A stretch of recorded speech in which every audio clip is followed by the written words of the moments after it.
Good morning. At least it's morning for me when I'm recording this. How are you?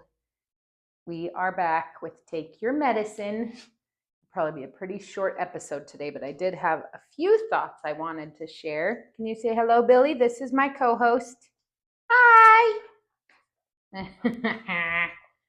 This is Hilly One, and this is Bennett. Yeah, during the last medicine session that I spoke about yesterday, that I had with someone I was just facilitating. So I wasn't on the medicine. I was working with someone else who was for her first time. And I always have the dogs with me during the sessions. And Billy is such an intuitive energy healer, grounder. She's so amazing. And then Bennett is just his anxious, needy self. And this person I was working with was like, oh my gosh, I can feel the different energies of these dogs. She's like, this one is so grounding and so intuitive, and this one is so anxious. I'm like, yep, you can feel it even stronger on the medicine. Everything is amplified. Your psychic abilities are more, pronounced and obvious, and you can see things with your third eye so much more clearly.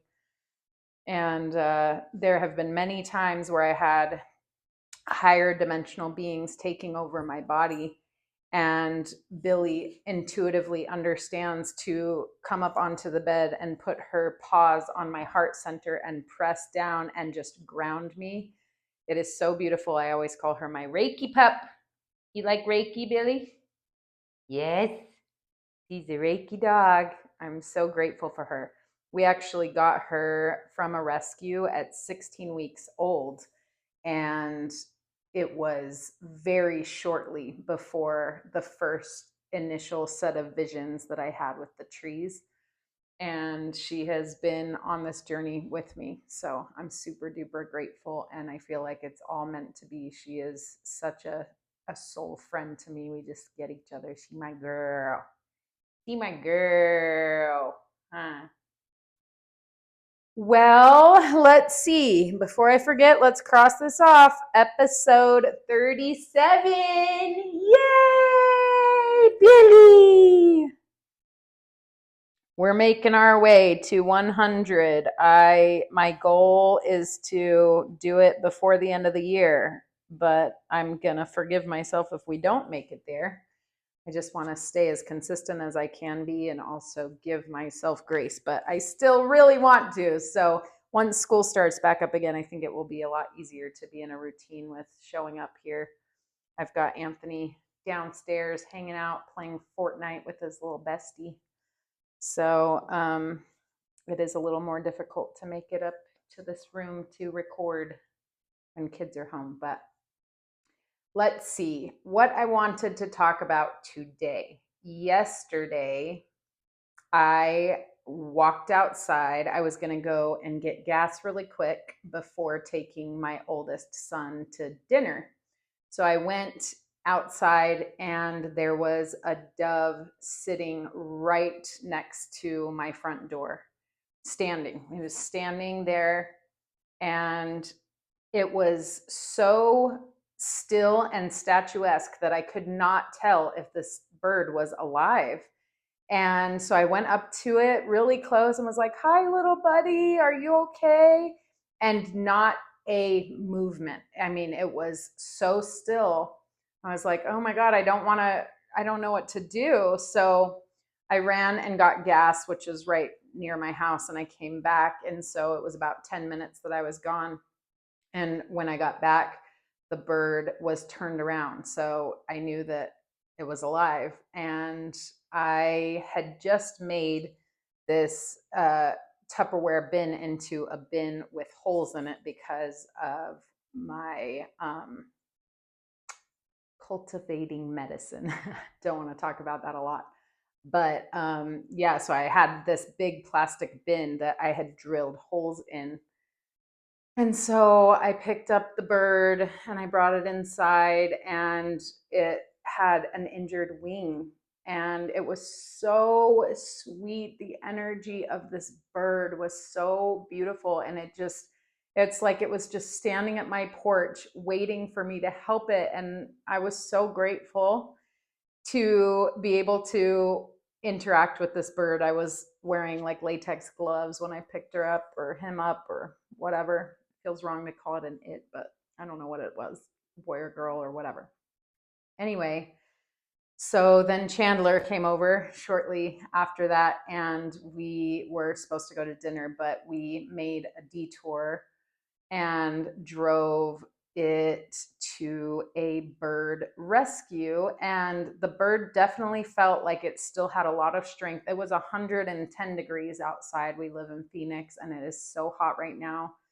And so anyway, I really hope that that little dove is all right. But man, the energy of this bird, after experiencing the bird collective visiting me in Sedona recently, was so powerful and so beautiful, and just felt like it was like cleansing my soul just to even be in contact with this creature is so beautiful.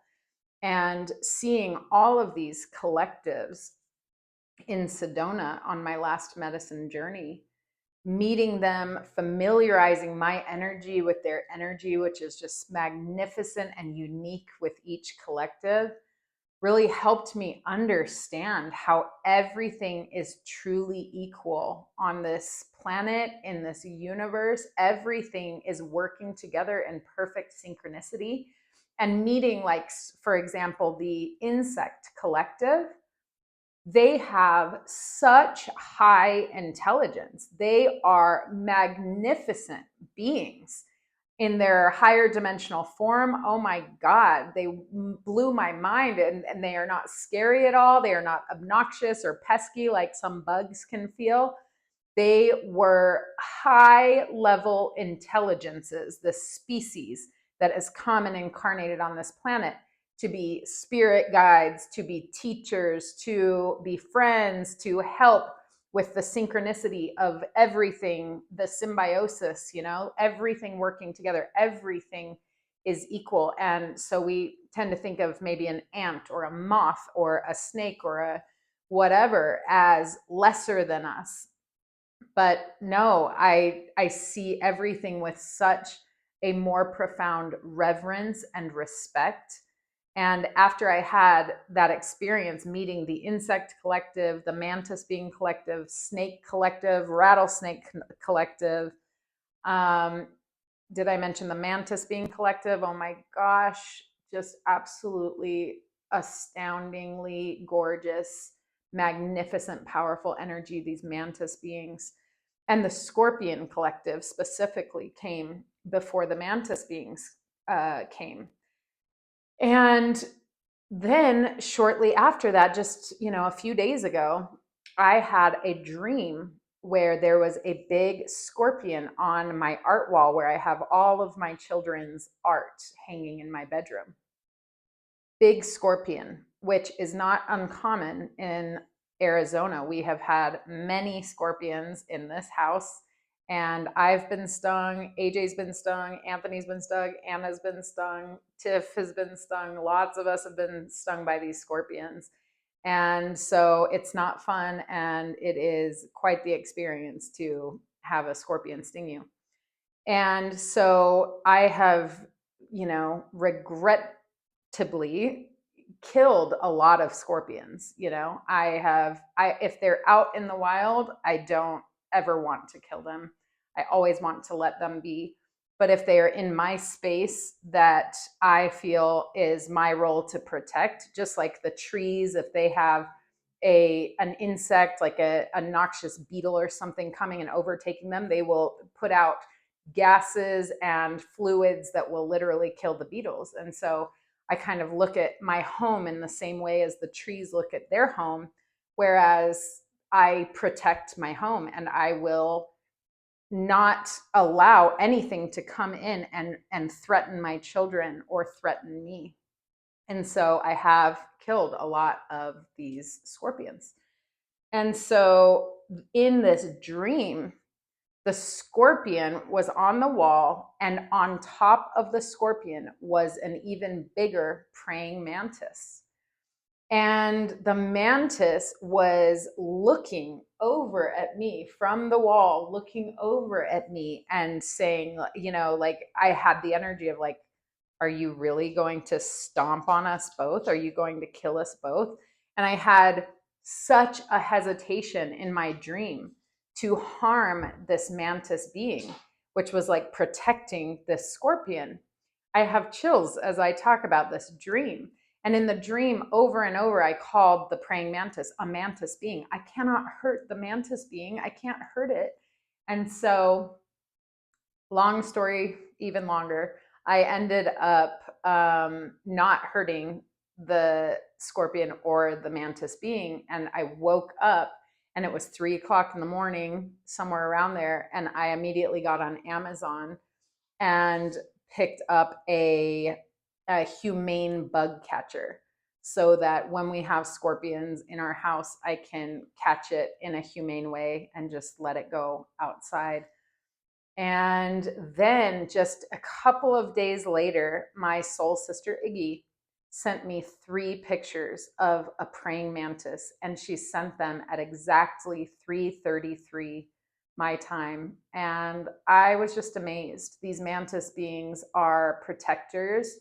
They are wise guides. I never want to hurt one. They are so, so beautiful, and they have powerful healing energies. And it made me realize that the scorpions, too, are precious beings. They have beautiful energy, powerful energy, and they are meant to teach us certain lessons. And some of those lessons literally sting, and it is okay. After that dream, actually, AJ had a scorpion. This is like literally 2 days ago. Had a scorpion in his shoe, and he put his shoe on and it stung the back of his, or the top of his foot. And then he stomped on his own foot to try and kill the scorpion, and the scorpion stung him again. So his foot is literally still hurting from that. It is, their stings are powerful. And he even said, like, I deserved that. I've killed a lot of you, like, anyway, what an experience to have these insect collectives make themselves known to me as these very high intelligence. And when I say high intelligence, I mean they have technologies, light codes, languages. They are so incredible, and they incarnate as these tiny little beings on this earth, and they are part of it, and they are expanding their intelligence as a collective as they experience this incarnation on the earth. So anyway, I thought that was pretty cool and so awesome that Iggy sent me praying mantis pictures at 3:33. So many things happen at 3:33. In fact, our dear friend who just passed away, we loved to play roulette together. And just a couple months ago, we were playing roulette together in Scottsdale, and he hit his very favorite number. It's all of our favorite roulette number. It's 34. And we always say, 34 pays. And when I looked down at the clock, right when 34 hit, it was 3:33. And, there have been a lot of 3:33 synchronicities around our loved ones that have passed on. And the numbers are powerful. They're just part of everything. I don't know how it all works, but it is amazing. And I'm super, super grateful. One other thing I wanted to touch on again is what I was talking about yesterday about pain, and how pain is inevitable, but suffering is optional, and how pain is part of our growth and expansion experience on this earth. And Jesus Kate always says everything is valuable. Another thing that she's said many times to me about pain is a portal. Pain is a portal. And as I was reflecting on that today, because I was reading a book about Reiki, I don't remember the name of it, but I will put it in the link below because it's free on Audible. And it is about shamanic Reiki and shape-shifting, and it's beautiful so far. I just started it. But this book was also talking about how pain, just like a woman giving childbirth, bringing another human into the world is very painful. But the perspective on that pain is one of value and, bringing forth life. And so we go through it again and again. I personally have been through 5 births, and 4 of those were completely unmedicated and natural. And it was so painful. And if I felt there was another soul to bring into this earth, I would go through it again and again and again. Each of my babies were totally prayed for and known before I was pregnant, even though they always joke with me and they say, Mom, just tell us which one was an accident. None of you were an accident. And that birth pain brings about literal new life. And what a journey that is, because then this life has the potential to bring forth all kinds of other new life and have all these experiences that change the energy of the earth in different ways. It's transformational. Pain is transformational. And if we can look at all pain as a birth of something, our perspective will be higher and we will be able to get through painful moments so much more easily and fluid and quickly, because we see the value. And Jesus, Kate, is constantly reminding me that every single difficult thing that I experience is meant for my highest good. It is meant for my growth and my expansion, and that everything is connected. And so when we change our perspective and we look at every painful thing as a birth of something new, a birth of new understanding, new wisdom, growth, just all kinds of ways that every painful thing we experience can help us be smarter and wiser and stronger and braver, and all of the things when we choose to have the perspective of pain being valuable, and then choosing also not to attach ourselves to it in a way that is going to harm us. When we learn to be like water, water is the strongest force in nature. It is powerful. But what does it do? It flows very freely. If it reaches a boulder in a river, it goes right around it and flows all over the top of it. It does not say, oh shit, there's a barrier, I'm going to stop flowing. It simply continues flowing. And so I hope this perspective can be helpful to you. It's something that Jesus, Kate, is so big on, is changing and shifting our perspective into seeing everything as valuable and everything as beautiful. Because when we remove the resistance from our lives, we are free. We're literally free. We enjoy every aspect of life, even the most difficult parts. Of course, we need to feel the pain and feel all the way through it, acknowledge it, see it, care for it, and then release it and let it go and not attach ourselves to it. So that is all I have for you today. I am so grateful to be here with you. Every time I record, I'm super grateful that I just make it up here to share my little heart with you. I am here if you ever want to reach out and talk about these things. I love discussing these things. And I hope you have a wonderful day. Namaste.